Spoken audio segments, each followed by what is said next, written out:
Usai berbenah dan mempersiapkan bahan yang akan digunakan untuk mengajar, Aibda Yosafat Demey langsung bergegas meninggalkan Mapolsek Kemtu Gresik dengan mengendarai motor dinasnya. Anggota Babin Kamtibmas Polsek Kemtu Gresik ini menuju ke kampung Yanbra untuk menemui warga binaannya yang ada di kampung tersebut. Kondisi jalan yang rusak dan jembatan yang hampir patah tidak menyurut semangat Aibda Yosafat Demey untuk mengetaskan buta aksara di wilayah tugasnya. Setibanya di kampung Yanbra, anggota Babin Kamtibmas itu harus mencari dan mengumpulkan warga binaannya terlebih dahulu untuk mengikuti materi pelajaran yang akan diberikannya. Sore itu, Senin 22 April 2024, hanya ada 2 peserta didiknya yang tengah berada di kampung, sementara yang lainnya masih beraktivitas untuk memenuhi kebutuhan sehari-harinya di kebun. 2 peserta yang ditemui di kampung itu adalah Marten Bayram, 22 tahun, dan Blandina Nasadit. Blandina Nasadit, wanita parubaya yang berdiam di kampung Yanbra, saat dikunjungi oleh Aibda Yosafat Demey, baru saja usai mengerjakan pekerjaan rumah tangganya. Sementara Marten Bayram kala itu sedang berkumpul dengan warga lainnya di kampung Yanbra, di mana saat itu sedang ada persiapan untuk ibadah penguatan bagi salah satu anggota keluarga yang di kampung itu yang ditinggal mangkat oleh kerabatnya. Usai keduanya dipanggil dan berkumpul di rumah belajar, Aibda Yosafat Demey mengeluarkan dan memberikan beberapa lembar kertas dan pulpen kepada Blandina dan Marten dari tas sedari awal telah dipikulnya. Usai Aibda Yosafat menulis susunan abjad pada secari kertas dan meminta keduanya untuk menuliskan hal yang sama pada kertas yang telah diberikan sebelumnya. Bagi orang awam dan anak usia dini lainnya, materi pelajaran yang diberikan oleh anggota Babin Kamtibmas ini sangatlah mudah, yakni hanyalah pengenalan angka dan huruf. Namun bukanlah hal yang mudah bagi Blandina dan Marten, karena keduanya memang buta akan apa itu angka dan huruf. Meski tidak mengenal angka dan huruf, namun keduanya fasih dalam berbahasa Indonesia.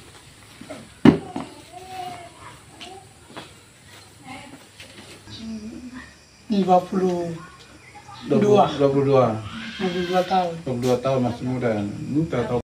Kita jelaskan dengan bahasa Indonesia, Marten dengan bahasanya. Ambre Numbut ya. Ambre Numbut itu dengan apa? Kalau Ambre Numbut itu memang bahasa daerah, bahasa Indonesia. Ambre Numbut. Itu kita gunakan bahasa Indonesia sehari-hari. Jadi kita bicara dengan bahasa Indonesia. Ambre Numbut. domba. Kamu pergi jadi. Iya. Kalau aja bang kata itu saja. Tuh. Aja ini kamaran domba-domba ini kemarin piara. Kalau mama dia sudah begini, dia sudah mertua. Komentar kan? Sangat komentar. Ini rupa begini. Berbeda dengan Marten yang memberikan 1001 alasan untuk meninggalkan lokasi tempat proses belajar mengajar dilaksanakan, Blandina Nasadit jauh lebih tenang, bahkan abjad yang ditirukan oleh Blandina dalam secari kertas itu jauh lebih rapi dari abjad yang disusun oleh Aibda Yosafat Demey. Selain Mama Blandina dan Marten, ada pula beberapa warga lainnya juga menyandang buta aksara. 2 warga lainnya adalah Bastian Bayram dan juga Hana Bayram. Keempat warga di kampung Yanbra ini merupakan satu keluarga, di mana Blandina adalah ibu dari Marten, Bastian, dan juga Hana Bayram.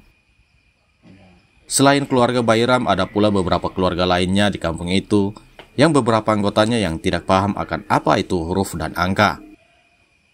Dari data yang berhasil diimpun para TV.id, total ada 6 keluarga di kampung Yanbra yang anggota dikenal sebagai penyandang buta aksara, termasuk keluarga Bayram. Keluarga Bayram yang berdiam di kampung Yanbra, distrik Kemtu Gresik ini adalah potret tidak meratanya pembangunan di Kabupaten Jayapura dalam bidang pendidikan, sehingga nampak jelas bahwa keadilan bagi seluruh rakyat Indonesia yang tercantum dalam sila ke-5 Pancasila hanyalah berlaku di wilayah perkotaan saja. Sementara keadilan dalam dunia pendidikan tidak berlaku di pelosok Papua. Aibda Yosafat Demey mengungkapkan, semenjak ditugaskan sebagai Babin Kamtibmas di Polsek Kemtu Gresik, dirinya merasa miris karena di era globalisasi dan teknologi yang kian hari kian pesat perkembangannya, dirinya masih menemukan ada warga penyandang buta aksara.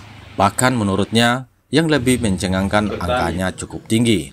Deme mengungkapkan kesabarannya sering diuji saat memberikan materi pelajaran bagi para penyandang buta aksara di setiap kampung binaannya yang ada di Kemtu Gresi.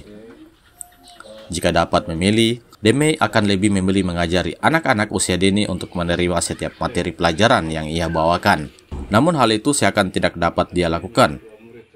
Karena menurutnya, sebagai pengayom dan pelindung masyarakat, polisi harus lebih peka dalam merespon segala sesuatu yang terjadi di sekitarnya. Dikatakannya program gerakan baca tulis atau Gabus yang dicanangkan dan dijalankan oleh Kapolres Jayapura AKBP Fredikus Maklaribon dalam kurun waktu 2 tahun terakhir ini bagaikan pelita yang memancarkan cahaya di dalam kegelapan. Karena program yang dijalankan oleh hampir seluruh anggota Babin Kamtipmas yang tersebar di seluruh polsek, jajaran di Kabupaten Jayapura ini mampu memberikan harapan bagi seluruh masyarakat Kabupaten Jayapura yang menetap di wilayah terpencil dan belum tersentuh pembangunannya dalam dunia pendidikan. Ditambahkannya, selama bertugas di Polsek Kemtu Gresi, sebagai anggota Babin Kamtipmas dan juga guru, sudah banyak warga yang berhasil ia cerahkan dalam hal membaca dan menulis. Setelah peserta didiknya fasih dalam menulis dan membaca, Aibda Yosafat Deme menuturkan bahwa pihaknya akan menerbitkan surat melek aksara atau sukma. Dikatakannya surat itu kedepannya dapat digunakan oleh para peserta didik yang tergabung dalam program Gabus untuk mengikuti ujian nasional paket A setingkat sekolah dasar. Setelah memiliki jasa paket A, para peserta belajar ini nantinya bisa mengikuti pendidikan formal di sekolah ataupun lembaga pendidikan lainnya untuk mendapatkan ijazah paket B setingkat sekolah menengah pertama atau SMP dan juga paket C untuk tingkat SMA. Selain Kampung Yanbra, hal yang sama juga ditemui di Kampung Bring. Untuk di Kampung Bring total ada 11 warga yang tercatat sebagai penyandang buta aksara. Hal ini baru terungkap saat dirinya membuka kelas Gabus di Kampung Bring Rabu 24 April 2024. Berkebun, dari pagi mereka sudah aktivitas ke kebun sampai pulang sore. Kadang jam 6 kita mengajar mereka terkadang dengan situasi waktu.